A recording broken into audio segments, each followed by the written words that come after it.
प्रजा को भी सुखी नहीं कर सकते।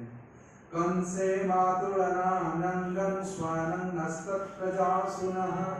देखो दुष्ट राजा है, अपने प्रजा को कैसे सुख में पालन कर सकता है? जो स्वयं धार्मिक नहीं है वो प्रजा को कैसे धर्म सिखा सकता है? परंतु आप उस दुष्ट के साथ भी आप अनेक दिन से रहे। परंतु चाचा जी, हम जानते हैं आपकी हृदय उस दुष्ट कंस जैसे नहीं है। जद हेतुं पुत्र मरणं जद हेतु बंधनं त्वयम्। और मेरी माँ बाप के विषय में क्या पूछूं? उन्होंने हमारी वजह से फिर कारागार में रहे। ऐसे तो जन्म होने की पहले ही उन्होंने 8 साल तक रहे, और अभी हम 10 साल इस ब्रज में बिता दिए, और मेरी पिता माता उस कारागार में है। मैं क्या पूछूं? परंतु आज आपकी दर्शन करके हमारे मन में जितनी सारी सुख था, ग्लानि था, सब दूर हो गया।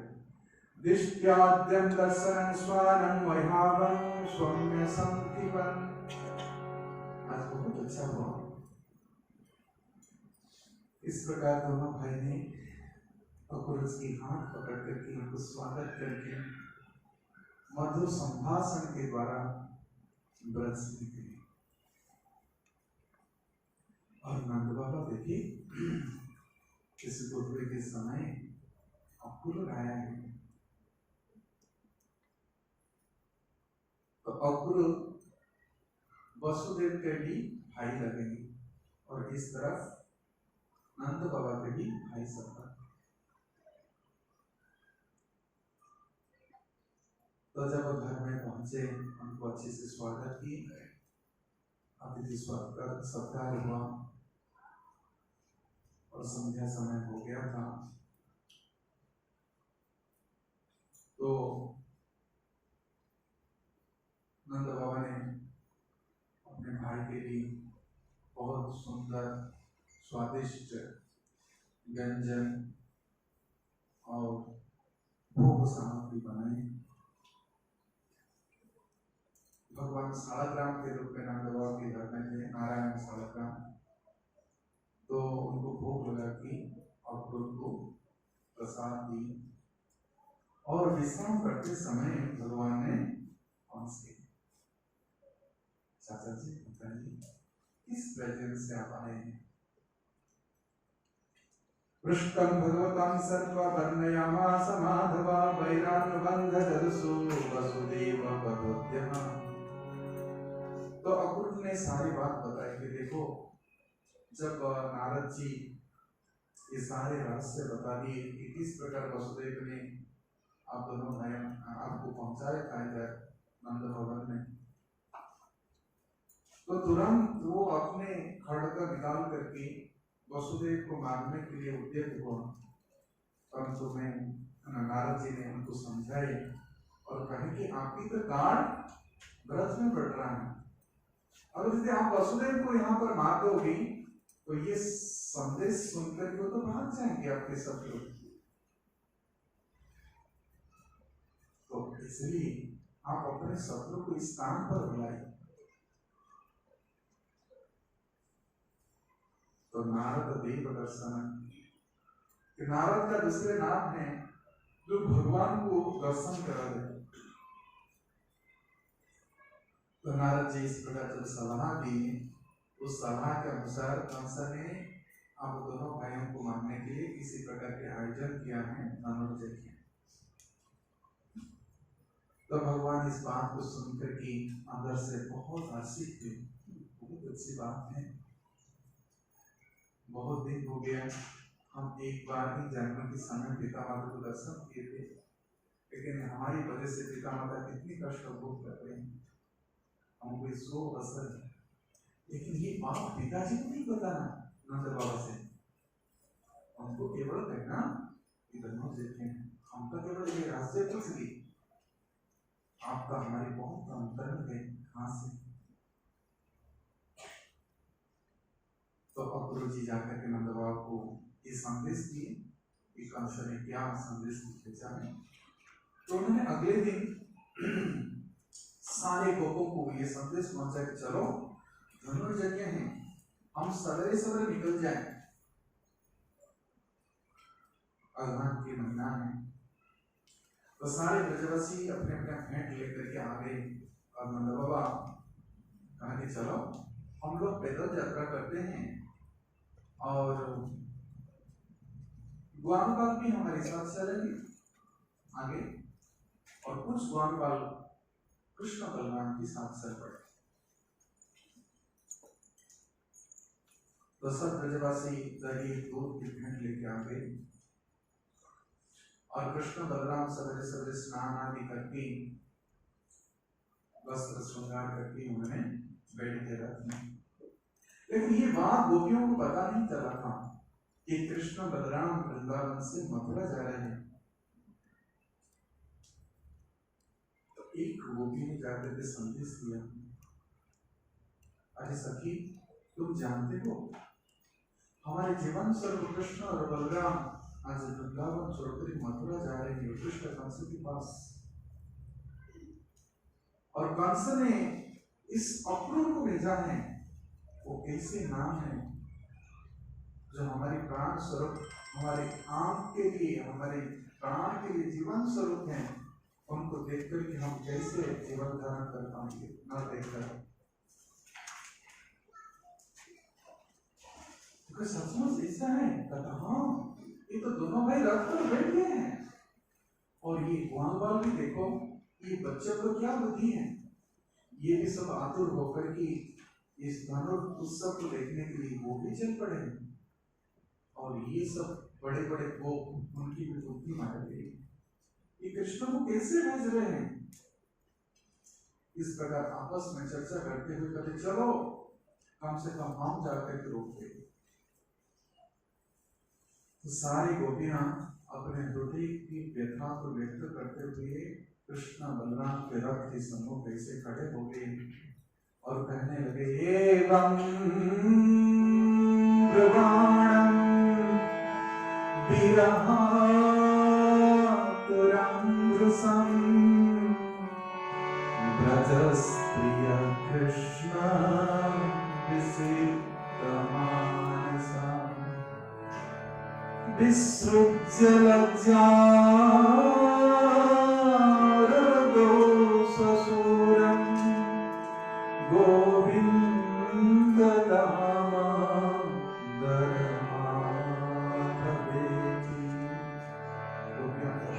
गोविंद, आप गोवर्धन धारण करके हमारे प्राण की रक्षा किए हो, आप ऐसे तो निष्ठुर नहीं हो, आप इतने बड़े कृतज्ञ नहीं हो, आप माता जसोदा को भी जस प्रदान किए, आप उस प्रेम के रस्सी में बंध के दामोदर के नाम धारण किए।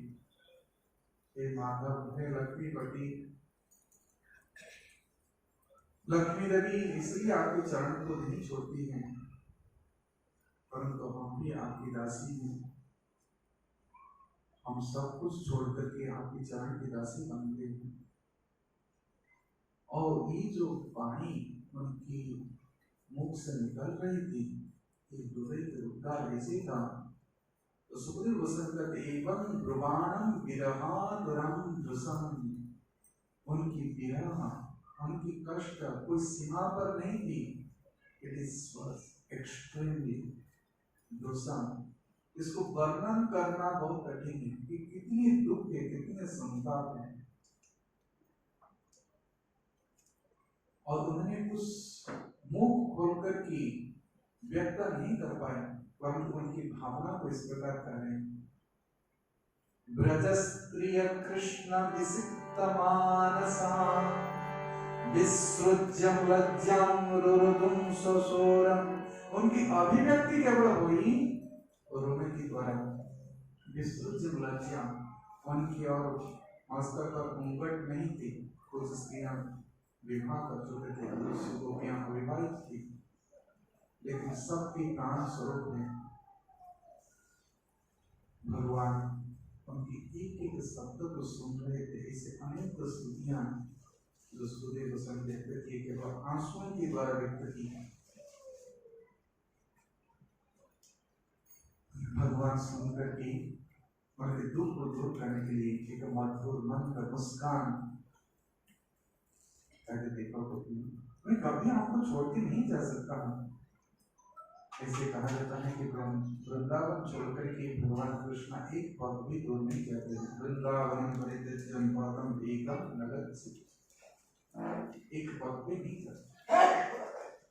तो सचमुच कृष्ण ने सभी गोपियों को धाड़स लेके देखो मैं तो कुछ ब्रज एकदम अर्थात ब्रज की कुछ काम करने के लिए जा रहा हूँ।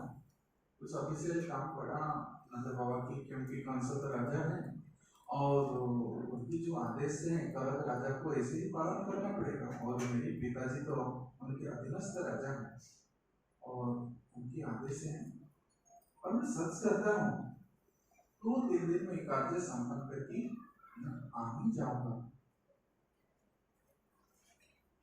तो क्या वर्णन करे इससे जो विरह लीला है गोपाल शंभु में बहुत विस्तृत से वर्णन है। परंतु राधारानी कहे कि नहीं, इस मंगल कार्य में आंसू बहना उचित नहीं है। एक शुभ कार्य करने के लिए हम लोग खुश होना चाहिए।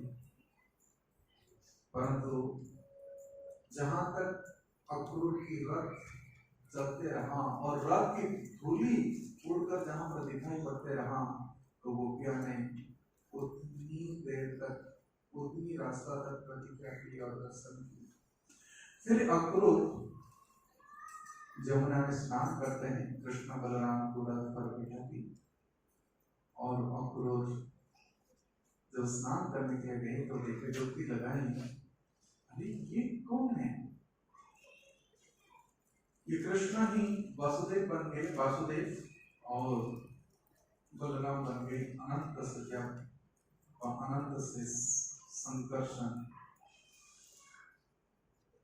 तो फिर देखा मैं तो स्वप्न नहीं देख रहा हूं, मैं तो उनको रथ पर बैठा गया था। फिर रथ पर तो देखिए तो वही दोनों बैठे हैं और फिर जल में देख रहे हैं तो वही दोनों इस प्रकार के। तो उसी प्रकार बहुत आश्चर्य हो गए और ऊपर आकर की जब खड़े रहे तो अंदर तो उन्होंने स्तुति करके आए भगवान को और बाहर आकर के जो खड़े रहे आश्चर्य दृष्टि से देख रहे थे। तो कृष्ण पूछ रहे हैं चाचा जी कुछ ऐसे कुछ आश्चर्य घटना हुई क्या?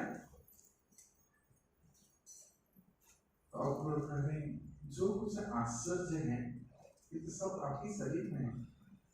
सर्वाश्चर्यमय देवं अनंतं विश्वतोमुखं। अर्जुन भी इसी प्रकार आश्चर्य में रूप दर्शन किए। सर्वाश्चर्यमय देवं अनंतं विश्वतोमुखं दिवि सूर्य सहस्रस्य भवेच्युतपदुत्थिता यदि भासातुर्षि सस्यात् भासतस्य महात्मनः दिव्यमाल्याम्बरं दिव्यगन्धानुलेपनं सर्वाश्चर्यमयो देवं अनंतं विश्वतोमुखम्। इतनी दिव्य माला है आपकी, अंबर वस्त्र भी दिव्य, सब कुछ आश्चर्य। गोवर्धन धारण के बाद ब्रजवासी भी सब आश्चर्य हो गए। नंद बाबा आप बताओ ये कौन है आपकी दोनों पुत्र? ये कोई बड़े देवता होंगे? नहीं तो इतनी आश्चर्य कर्म कौन कर सकता है? इसलिए उस चैप्टर का नाम प्रभुपाद रखे हैं wonderful Krishna. His everything is wonderful. He is working, he is talking, he is thinking, everything is very wonderful. उनको बोलना, चलना, सोचना सब कुछ आश्चर्यमय। तो अर्जुन भी कहेंगे सब आश्चर्यमय है। आप मेरे साथी बने थे, आप इतने सुंदर विश्व रूप को प्रकट किए। 1000 मुख हैं, 1000 हाथ हैं, सहस्त्र नेत्र हैं, सूर्य के समान आपके शरीर से दीप्ति निकलता है। तो अक्रूर यही बात कर रहे प्रभु, जो कुछ आश्चर्य है आपके शरीर में, आपकी दिव्यता में भरी हुई है आश्चर्य, परंतु वहीं पर भगवान श्री कृष्ण जो गोपीनाथ हैं, जो राधानाथ हैं, जो ब्रजजन रंजन है, वहीं पर आगे आगे अक्रूर वही जो वसुदेव ने पहुंचाए थे, जो कृष्ण को, वही कृष्ण और बलराम को लेकर के पहुंचे। और पहले मथुरा में जब प्रवेश करते हैं तो प्रवेश के द्वार पर, मतलब शुरुआत में, ऐसे गांव की शुरुआत में हम देखते हैं कि तालाब और वटवृक्ष होता है, तो ऐसे शहर की शुरुआत में क्या होता है, उसमें कुछ दीवारें और पुष्करिणी और जमुना नदी का बहती है मथुरा के पास। तो कृष्ण बलराम अक्रूर के रथ पर बैठ करके जब देखे जमुना नदी और वहां देखे कि अभी मथुरा पास में आ गया, तो कृष्ण बलराम कहे कि चाचा जी यहीं पर हमको थोड़ा विश्राम करने के छोड़ दीजिए और हम फिर बाद में आएंगे। कहते नहीं, आपको तो हमसे भी पास जाना है, परंतु मेरे घर में तो पहले चरण डाल दो। और दैव ने क्या विधि रचना किया है किसी को पता नहीं। नहीं चाचा जी, आप चिंता मत करो, हम तो जाएंगे आपके घर, लेकिन जिस कार्य के लिए कंसा ने हमको बुलाए हैं और हमने जो कार्य के लिए आए हैं, इसको तो पहले हम पूरा करें। इसलिए चाचा जी यही हमको छोड़ दीजिए और हमारे सारे मित्र भी हम आ जाएंगे। और कुछ वहां पर जैसे पैदल आ रहे थे तो वो भी पहुंच गए, सब साथ हो गए और नंद बाबा बड़े बड़े गोप दूसरे रास्ता में मथुरा के लिए रवाना हो गए। तो कृष्ण बलराम भगवान मित्र के साथ मथुरा में प्रवेश कर रहे हैं। तो कृष्ण बलराम कह रहे कि अरे मित्रों, हम तो गांव में रहे, गांव में बढ़े, लेकिन शहर के लोग हमारे वस्त्र देखकर हमको पसंद नहीं करेंगे और कहेंगे तुम्हारा कैसे आ गए इधर, ये वस्त्र हमको अच्छा नहीं लग रहा है। ऐसे तो काम चल जाता है। कहते नहीं, ये गाय चराने के लिए नहीं आए हम लोग शहर आए हैं मथुरा। चलो आप कुछ करो, किसी की जेब में तो पैसा नहीं था, परंतु सब लोग कृष्ण की इच्छा पर आए हैं। कृष्ण ने देखे कंस के रजक वस्त्र धो रहे और कृष्ण जाकर के कहे, अरे भैया हम लोग गांव से आए हैं, कुछ वस्त्र तो हमको दे दो, हम पहनेंगे। तो एक उसमें एक से एक रजक था जो सभी धोने वाला के लीडर था, क्योंकि सब राज वस्त्र को धो रहे थे। ये कुमारा का ऐसी हिम्मत है, हमको आकर वस्त्र मांग रहे और राज वस्त्र को। अरे बच्चों, यदि प्राण पर भरोसा है भाग जाओ। ऐसे बच्चों को राजा पकड़ करके सूली पर लटका देते हैं और तुम हिम्मत करके मांग रहे वस्त्र, जाओ। तो भगवान कहे, रजक सुनो हमारी बात, तुम वस्त्र दोगे कि नहीं? तो रजक का मामला और गुस्सा आ गया। अरे हम तो सोच रहे थे छोटे छोटे बालक हैं, एक तो रूप उनके बहुत सुंदर है, लेकिन इसकी वाणी बहुत खोटा है। अरे इसको पकड़ो। भगवान बोला, अच्छा आ जाओ। तो उस रजक ने पहले आया और भगवान ने ऐसे हाथ से ऐसे चट मार दी, उसकी सात घाट से उड़ गए। और सब जितने रजक थे, सो क्या कहते वस्त्र में धोबी, वो सब अपने कपड़ा छोड़ करके, कुछ वस्त्र तो प्रेस कर चुके थे, कुछ धो के सुखा चुके थे और कुछ धो रहे थे। लेकिन जितनी सारी श्लोक लोग थे सब डर से भय से भाग के और प्रणाम लेकर भागे। तो भगवान कह रहे देर क्यों कर रहे हो, जो अपना पसंद है, जिसको जो कलर पसंद है उठाओ, अभी कोई नहीं है, सब अपने अपने कंधे में डाल दिए अपने पसंद वस्त्र। परंतु पहनने के लिए जब गए हरे कृष्णा ये सब ढीला हो रहा है, भगवान को कोई चिंता नहीं है, सेट करते हैं। आगे देखिए एक झूला,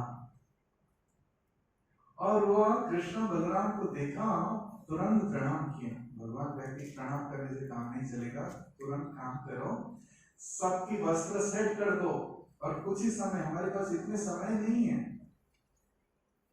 और तुरंत वो दुल्हा ने फटाफट कृष्ण बलराम उनके जितने सब कारीगर थे सबको लगा दिया, और सब द्वार के ड्रेस को पूरा मेकअप कर ली, जिसका जैसे पसंद था सब फटाफट लगा कर सेटिंग कर दी।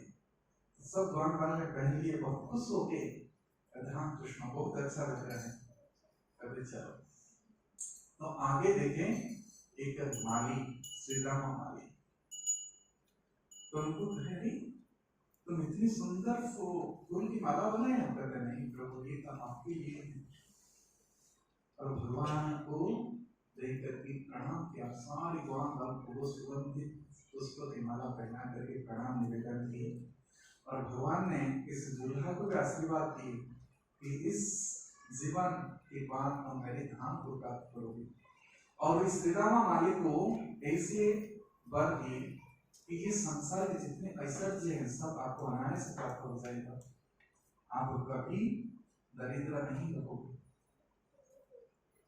और मेरी भक्ति से तुम इतनी भरा रहोगे, इस संसार को आप मेरी भक्ति में भर दोगे। आप इस प्रकार कार्य से हमारे वृंदावन में ऐसे जन्माष्टमी के दिन ये लीला हुआ था, तो बहुत अच्छा लगा।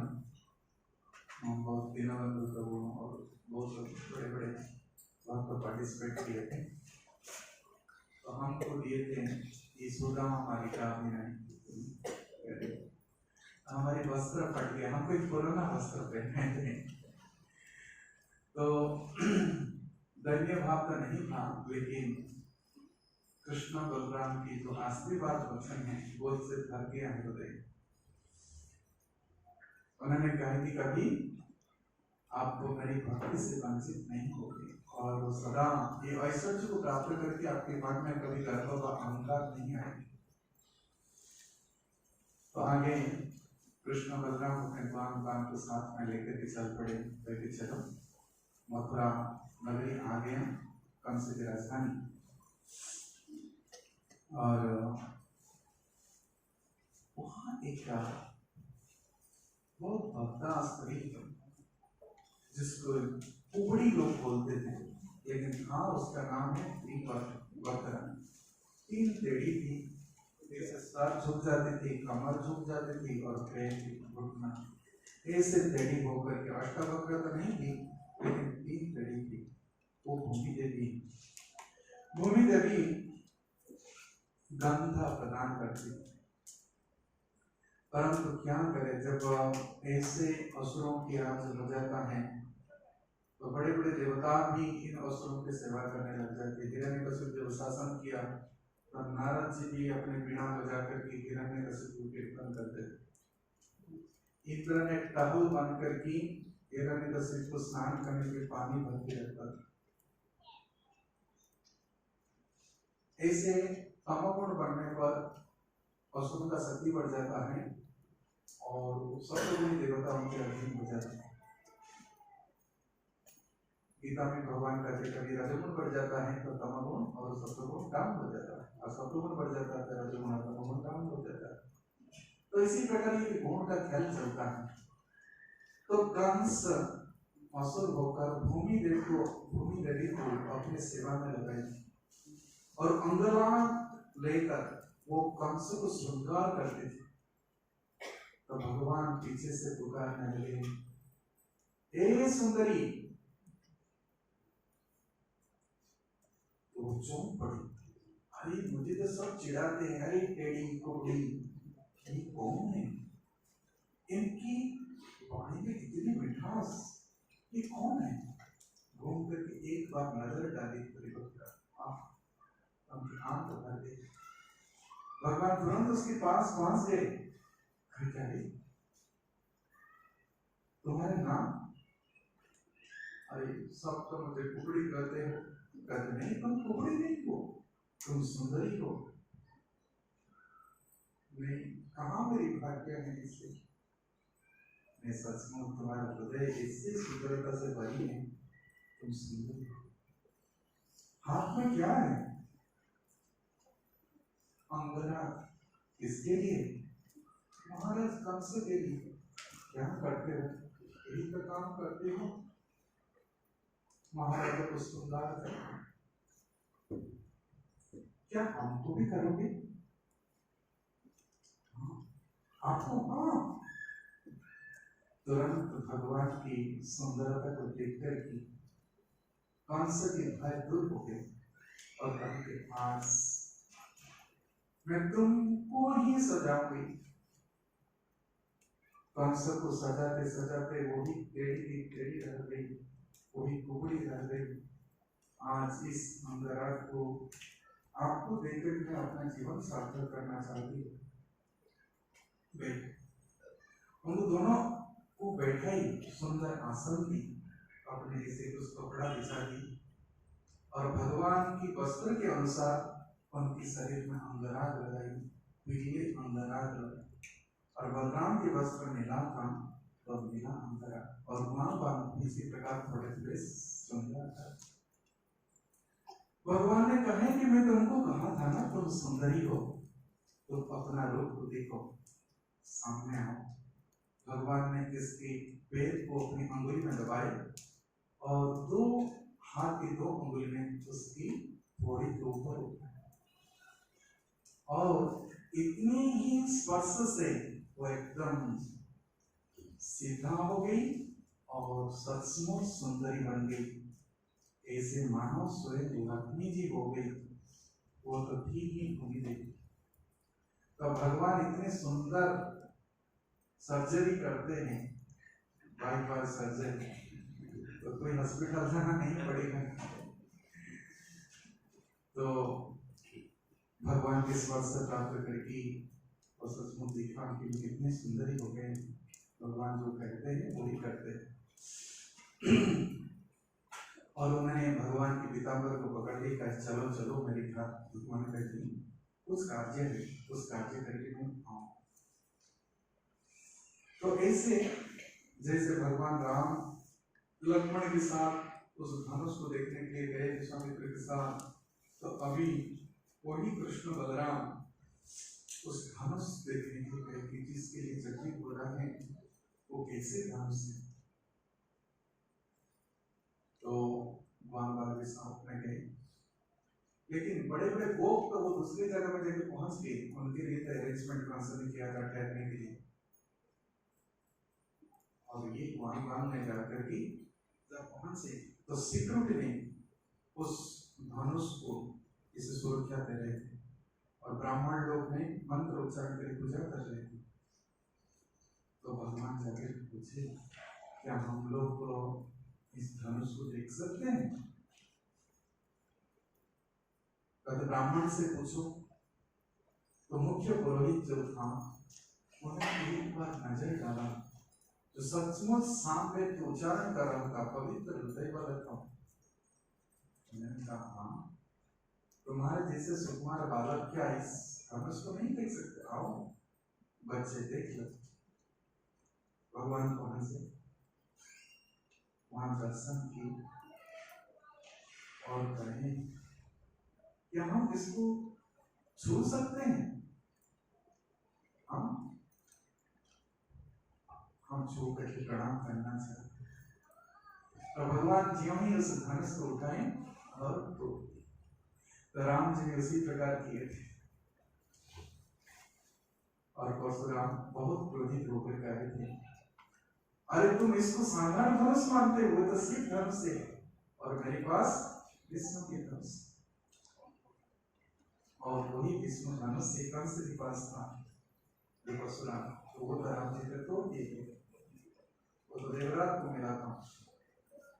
और ये रुचिक मुनि, फिर रुचिक मुनि से किसको मिला था? जमदग्नि, जमदग्नि से परशुराम, और परशुराम से ये कंस के पास है। ये लंबी कथा है। तो ये धनुष जब टूट गया तो जितनी सारी सिपाही देखकर, देखो कि क्या कर गया, ये धनुष को तोड़ दिया, ये तो देखने के लिए आया था, और ये बच्चों को कैसी हिम्मत हुआ। लेकिन ब्राह्मण लोग तो समझ गए थे कि परम ब्रह्म है, ब्राह्मण लोग में कोई झगड़ा नहीं। लेकिन ज्यों ही सब सिक्योरिटी आ गई तो कृष्ण और बलराम ये धनुष से 2 टुकड़ा लेकर के सबको मार डाला। कितने सिपाही मर गए, कितने तो भाग गए। कंस को जाकर के बताए, महाराज ये धनुष यज्ञ क्या होगा, ये धनुष तो टूट गया। आगे भगवान कृष्ण जाके उस डेरा में ठहरे, उस रात को सो गए। सवेरे दंगल होना था, और वे दंगल में भाग लेने के लिए कृष्ण बलराम को तैयार किया गया। ऐसे बाजा बज रहा है जैसे अभी फाइटिंग होता है, खास करके आपका पंजाब हरियाणा में क्या करते हैं, कुश्ती लड़ते हैं ना, उत्साह बढ़ाने वाले। तो बातें ऐसे बज रहा था, सबका जोश बढ़ रहा था, और सब मल्ल जो थे, बड़े बड़े पहलवान, सब अपने बाहों पर हाथ रख करके ऐसे दिखा रहे थे बहुत सारा। तो कृष्ण बलराम श्रृंगार करके गए, और वही धनुष के 2 टुकड़ा था। और उस समय इस गेट के पास उबड़ा पड़ा हाथी, जिसको 5 समय पहले नियोजित किया, उसके 10,000, एक हाथी तो था लेकिन 10,000 हाथी के बल थे। तो महंत ने उस हाथी को बहुत शराब पिलाया था, मदमस्त करने के लिए। तो कृष्ण बलराम का, अरे माओ, इस हाथी को हटाओ, हमको जाना है अंदर, जंगल के अंदर, हटा दे कोई नहीं। और कोपित हो गया, और ये हाथी से बाहर करने के प्रयास किया, और भगवान इस प्रकार हाथी से छूट गए, और ऐसा उन्हें मारा, उनकी दोनों दांत जमीन पर पटक गया, लेकिन भगवान दूर हो गए। फिर बाद में छिप जाते, तो ऐसे बहुत हाथी के साथ खेल करते करते उनको पकड़ा दिया। तो लास्ट में भगवान उस हाथी को ऐसे पटक दी और उसकी पूंछ पकड़ करके मार, और जमीन पर फिर पटका दी, और उनके दोनों दांत दोनों भाई ने निकाले। अभी तो 2 खंड था धनुष का टुकड़ा, अभी 2 दांत भी मिल गए, और वो धनुष के 2 टुकड़ा फेंक दिए वहां। और महंत भी जमराज के हवाला कर दिया, और ऐसे भी बोले थे, तुमसे तो हटाओ तो नहीं, तुमको मैं जमराज का हवाला कर दूंगा। अभी जब दोनों ने प्रवेश किए, तो वहां स्टेडियम में जितने सारे लोग बैठे हुए थे, सब देखिए भगवान को, अरे ये कौन है, ये कौन है। तो कुछ ऐसे लोग थे, असनी लुणाबरम असती खेती भुजाम, जो असत राजा थे, ये तो सोचे कि ये तो हमको दंड देने वाले हैं, शास्ता। और जो पहलवान थे उनको लगा ये तो वज्र जैसे हैं, और जो पिता माता के समान आश्चर्य रखने वाले तो सोचे हमारे ये पुत्र हैं, और मां बाप ने सोचे हमारे ये स्वजन है। तो जागी रहे जैसे मोती, हरि मूर्ति देखी। इसी प्रकार राम जी को भी इस प्रकार सुदर्शन किए थे, तो 12 रस की 12 लोग 12 प्रकार के भाव वाले भगवान को इस प्रकार दर्शन करे थे। रण का कृताम सतराजन, बलराम के साथ जब वरंग स्थल में गए सब इस प्रकार देखे, कुछ लोग तो देखे कि साक्षात जमराज हैं, ये दंड देने वाले हैं। परंतु जो वास्तव में माधुर्य रस में थे, ये तो सोचे कि साक्षात ही कामदेव है।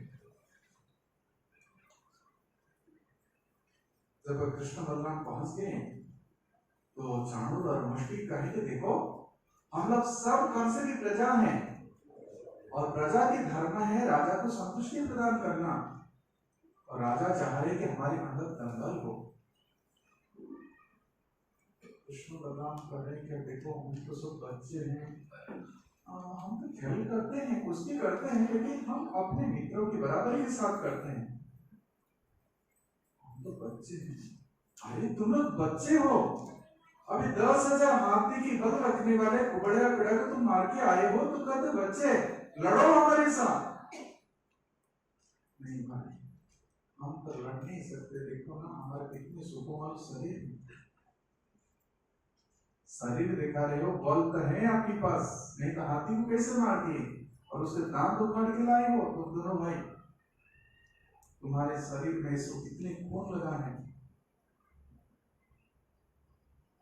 और वहां जितने सारे लोग बैठे थे, ये इतने सुकुमार भी बालक हैं और ये वज्र के समान शरीर वाले, ये उनके साथ लड़ेंगे, बड़ा अन्याय है। चलो चलो, इस पाप को हम देख नहीं सकते, हमको भी पाप लगेगा।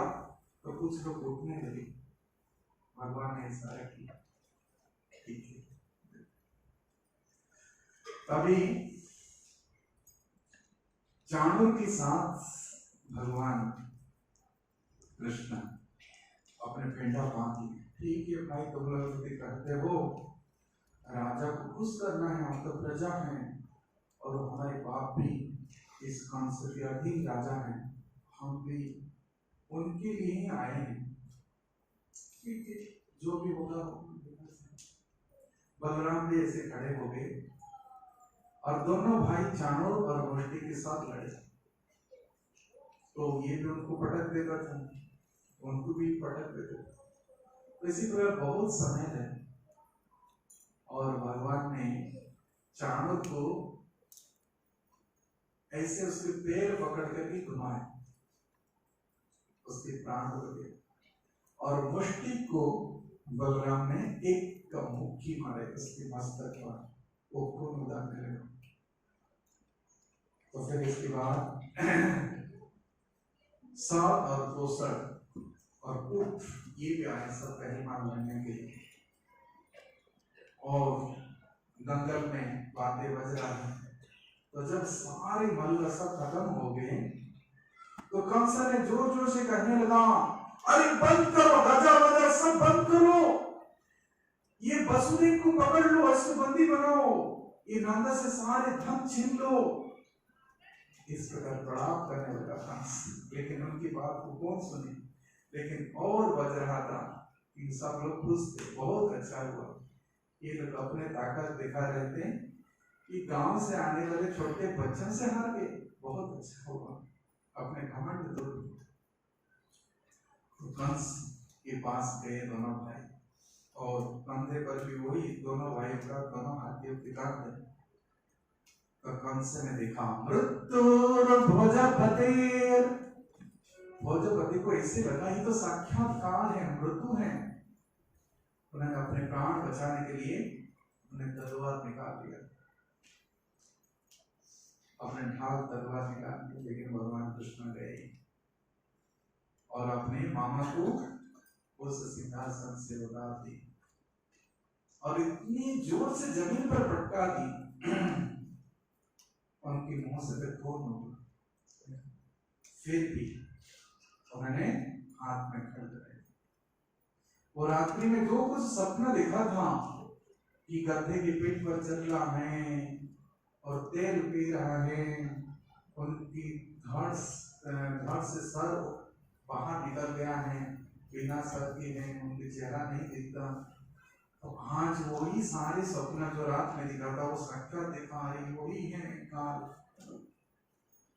बहुत प्रयास किए, भगवान ने कहा कि तुम मेरे पिता माता को कितनी कष्ट दिए हो, इसलिए मैं एक एक बदला चुकाऊंगा। और भगवान मामा को बहुत मानते गए।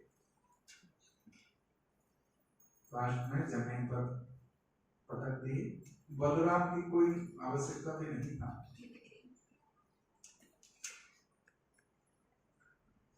इसी प्रकार कंस की मृत्यु होने के बाद सब जगह हाहाकार होने लगा, महाराज की मृत्यु हो गया, मृत्यु हो गया।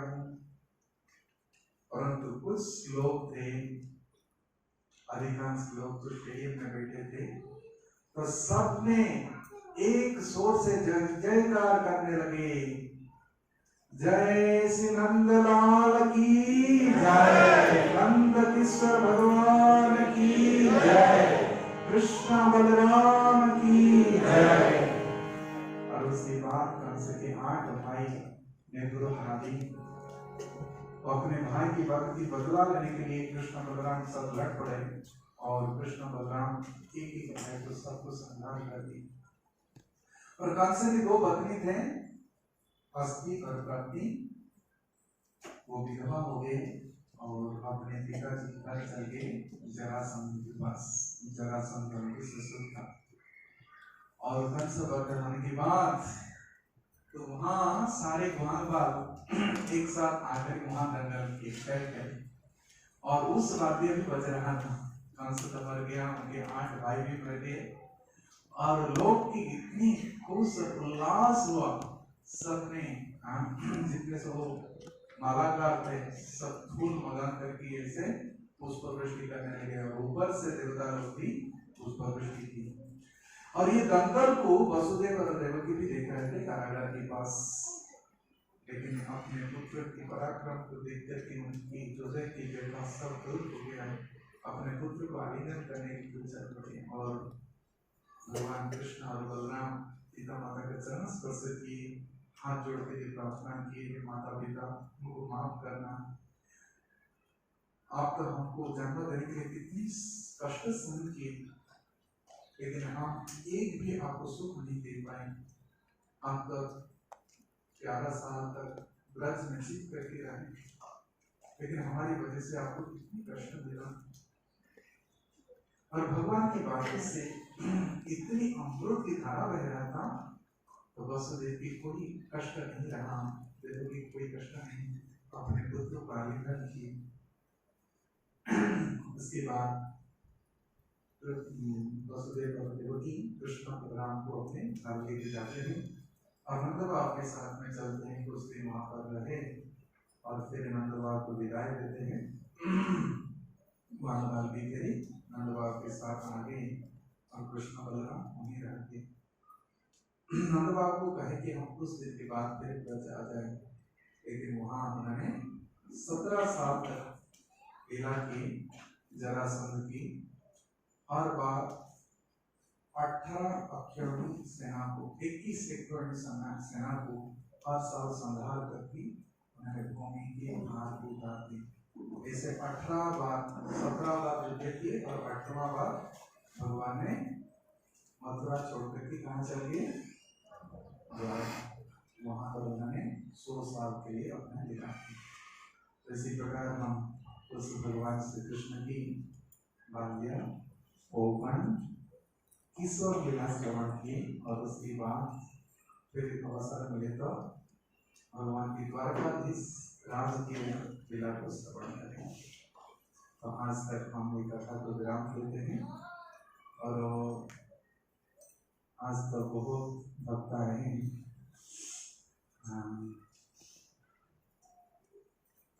को भी 4 दिन तक आए, हमारे उत्साह बढ़ाए, और हमारी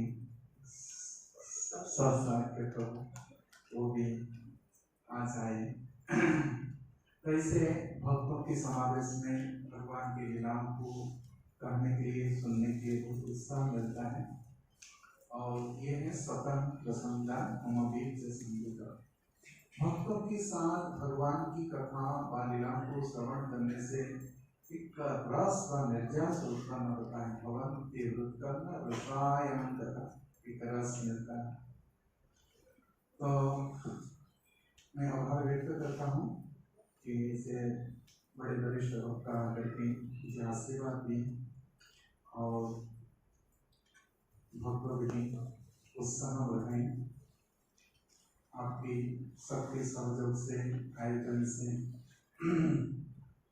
10 दिन तक कथा सफल रही और इसे हमको समय में बहुत कम है जीवन की, तो एक एक पल जब बीत जाता है तो वो फिर वापस आने वाला नहीं है। तो जितने समय हमको प्राप्त हुआ तो उस समय को हम भगवान श्री कृष्ण की कथा श्रवण करने में लगाएं और यही हमारे जीवन की सफलता भी है। तो अभी समाप्ति पहले मैं वरिष्ठ भक्तों से निवेदन करूँगा उस भगवान के उद्धार के भगवान के लीला के विषय में कुछ बोले और आप लोग के मन में कुछ उत्साह प्रदान करें कि हम कैसे कृष्ण भगवान हो सके। जीवन की यही लक्ष्य कि हमारे हृदय में, सबके हृदय में कृष्ण है, लेकिन इस कृष्ण को प्राप्त करने के लिए सबसे बड़ी सरल साधन है श्रवण। श्रवणादि शुद्ध चित्त करे हृदय। तो ये भावना को उदय करने के लिए ये श्रवण विधि है। हम लोग और अधिक श्रवण करें ताकि हमारे हृदय में कृष्ण प्रकट होकर के हमारे स्रोत बन जाए, हमारे सखा बन जाए। तो ये आशा के साथ सबकी आशीर्वाद मैं लेता हूँ और सबके लिए भगवान राधा माधव से प्रार्थना करता हूँ कि आप लोग की मति भगवान में ही लगे रहे और भगवान में मति लगाने के लिए साधन भी यही है कि भगवान के नाम उच्चारण करें।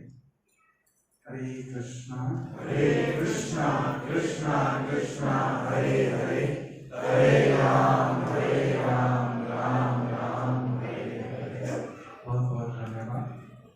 यदि कुछ त्रुटि रह गया, कुछ कमी रह गया मेरी एक्सप्रेशन में, बोलने में, वर्णन करने में, अपने हृदय से मुझे क्षमा करें और मैं निवेदन करता हूँ संस्था के तरफ से कुछ शब्द बोले आशीर्वचन। प्रभु को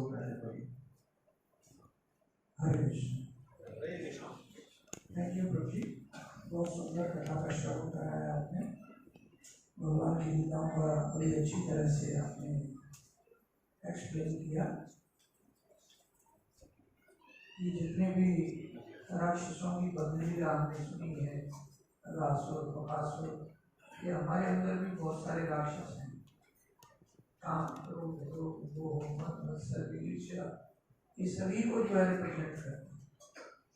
तो हमें भी ये प्रार्थना करनी चाहिए भगवान से कि हमारे हृदय में जो ये राक्षस बैठे हुए हैं इनको मार के भगा दीजिए। तो ये केवल भक्ति के माध्यम से ही संभव हो सकता है। एक कल बात कहने को रखी थी कि ये जो है ना बीट बैग आए हुए हैं जिनको माला दी हुई है माता जी, उनके लिए बीट बैग है। हाँ, वो जो लेना चाहते हैं ये बीट बैग जिनको माला दिखा दीजिए प्रभु जी, दिखा दीजिएगा। हाँ, जैसे ये बीट बैग है, जैसे ये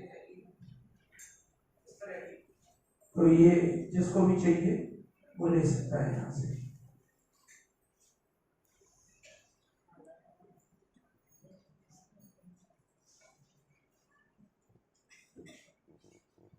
भगवान अनेक लीलाएं करते हैं अपने भक्तों के लिए। अभी 3 तारीख को, 3 मई को अक्षय तृतीया, आप सभी लोग जानते हैं, सुना है कभी आपने अक्षय तृतीया? क्या क्या लीला है अक्षय तृतीया की? चलिए, तो अक्षय तृतीया को भगवान को चंदन लगाया जाता है।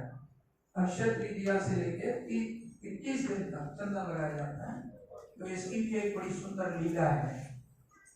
ये क्यों लगाया जाता है भगवान को, तो इसकी लीला के थोड़े विषय में मैं आपको बताना चाहूँगा।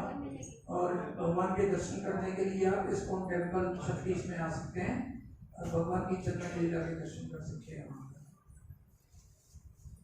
कल हमने गोवर्धन का वर्णन किया था।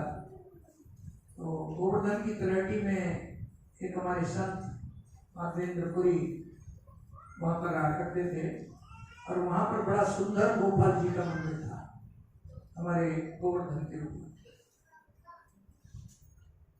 तो देखते हैं, कुटी में रहते थे, झोंपड़ी बना के, खाली था मंदिर, झोंपड़ी में रहते थे, फूस की बनाई हुई थी। तो वो रोज देखते हैं कि गाय आती है वहां पर और खड़ी होती है झाड़ियों के पास और दूध गिराती है गाय जो है, और काफी देर दूध गिराने के बाद गाय चली जाती है। ये काफी दिन तक ऐसे चलता है। भाई गांव वाले देखते हैं, वो बाबा ने भी देखा और गांव वालों ने भी देखा।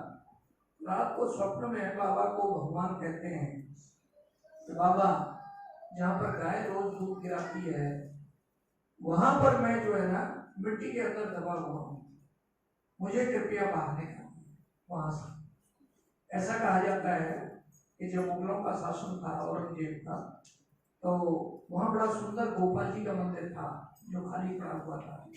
वो गांव वालों ने उस मूर्ति को लेके ना जमीन में छुपा लिया था झाड़ियों के बीच में। तो अब काफी समय निकल गया, नई जनरेशन आ गई, लोगों को पता नहीं था। तो वो भगवान जी ने दर्शन दिए उनको। भगवान ने बोला, तो बाबा वहाँ रोज भक्ति करते थे, तो मुझे यहाँ से निकालिए। तो गाँव वालों को इकट्ठा किया गया और वहाँ खुदाई करने के बाद जब देखा गया तो भगवान का बड़ा सुंदर विग्रह गोपाल जी का वहाँ पर मिला।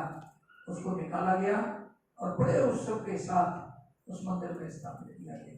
आज भी अगर हम जाएंगे गोवर्धन में, जब जाते हैं जतिपुरा के लिए, तो एक छोटा सा मंदिर ना बिल्कुल टॉप पर है ऊपर, आज भी हम देखेंगे वो खाली है, वहाँ मूर्ति नहीं है।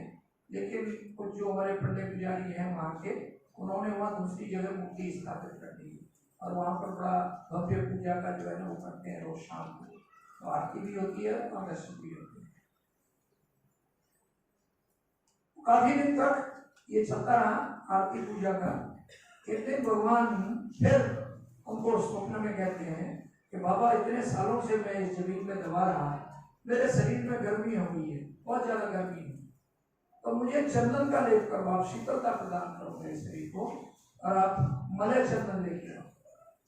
अब वो जो साधु थे महात्मा माधवेंद्रपुरी, वो बहुत ही वृद्ध थे, बहुत वृद्ध थे, काफी उम्र थी उनकी, मोर देने थी।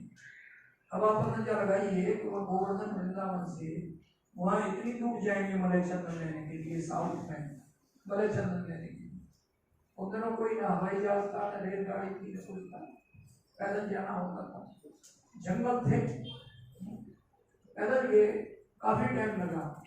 और पैदल चलते चलते एक जगह आई रेमुणा, रेमुणा जगह आती है, अगर आप देखेंगे रेमुणा जगह आती है। सीतानाथ प्रभु जी का स्वागत है, हरे कृष्ण। रेमुणा जगह आती है, वहाँ रेमुणा में गोपीनाथ जी का मंदिर है, बहुत सुंदर मंदिर है। तो वहां पर रुके, वो रात को दर्शन किए। तो वहां पर खीर का भोग लगता था उनको, और वो खीर इतनी सुंदर, महकदार सुंदर है, अनेक प्रकार के उसके अंदर जो है ना व्यंजन है, लेकिन सुगंधित खीर है। तो उनके मन में ये आया कि अगर ये खीर मैं भी अपने गोपाल के लिए बनाऊं, अगर थोड़ी सी मुझे प्रसाद में मिले तो मैं भगवान के लिए भी ऐसा ही भोग जाके बनाऊं। ये उनकी इच्छा हुई। लेकिन थोड़ी देर इच्छा करने के बाद उनको गिलानी भी हुई, तो मैंने अपनी इंद्रिय दृष्टि के लिए ऐसी बात की। लेकिन बाद में कहने लगे कि नहीं, मैंने तो भगवान के लिए ये प्रार्थना की है, मेरी अपनी इंद्रिय दृष्टि के लिए नहीं। तो हमको ये सोचना चाहिए कि जो भी हम घर में बनाते हैं, सबसे पहले भगवान की प्रसन्नता के लिए बनाएं और भगवान को भोग लगा के ही साफ बनाएं। अपनी चेतना को बदलें। आजकल ये वैसे घरों में बहुत ज्यादा है कि किचन से सीधा कहाँ जाता है, डाइनिंग टेबल। किचन से सीधा आप कहाँ ले जाते हैं, अक्सर ऐसे ही होता है ना। तो हमने थोड़ी अपनी कॉन्शियसनेस को बदलना है। पहले किचन से भगवान के पास लेके जाएं, भोग लगाए, फिर डाइनिंग टेबल पे प्रसाद रूप में खाए। जैसे अभी यहाँ पर बना ये, पहले हम कहते भोजन था, भगवान को भोग लगाया गया, अब उसके बाद क्या बना, प्रसाद। तो ये हर व्यक्ति की जब भगवान के पास हम आते हैं तो कॉन्शियसनेस भी हमारी चेंज होती है, हमारी बुद्धि भी शुद्ध होती है। और जब हम नित्य भगवान का प्रसाद खाएंगे तो हमारी चेतना भी शुद्ध होगी, हमारी बुद्धि भी शुद्ध होगी। अब देखिए भगवान भक्त की इच्छा को कैसे पूरी करते हैं। वहां पर जो है ना कसोरों के अंदर खीर का भोग लगाया गया, और जब पुजारी जी भोग लगाने के बाद खीर के कसूरे उठा के ले गए, लेकिन एक कसूरा गोपीनाथ जी ने उठा के अपने पीछे रख दिया, अपने पीछे रख लिया भगवान, एक कसूरा उठा। अब दर्शन बंद हो गए, पुजारी बंद करके चला गया, और रात को भगवान ने उनसे पुजारी को दर्शन में कहा कि आप, मेरा एक भक्त बाजार में सो रहा है और मैंने एक खीर का जो कसूरा रखा हुआ है, आप उसको उठा के उस भक्त को दे दिया। भक्त को दे, पुजारी बड़ा उठा एकदम और अचंभित हो गया, मैं तो सारे कसूरे उठा के लेके आया, तो ये कसूरा कैसे रहे। जब दरवाजा खोला और जाके देखा तो भगवान के पीछे खीर का कसूरा रखा हुआ, भरा हुआ। वहां पर ये कोई वो नहीं है, कथाएं नहीं है, ये वास्तविक भगवान की लीलाएं हैं। अगर हम देखेंगे जाएंगे, ये अभी भी स्थान है हमारे नाम, वहां पर जाएंगे तो हम देखेंगे। तो वो खीर का कसूरा लिया और उन्होंने फिर जो है ना आवाज लगाई, कोई उन्होंने बताया भी कि मेरा भक्त है माधवेंद्रपुरी, कोई माधवेंद्रपुरी नाम का भक्त है, वो डर के राजी क्या बात हो गई, क्यों मेरा नाम ले रहे हैं।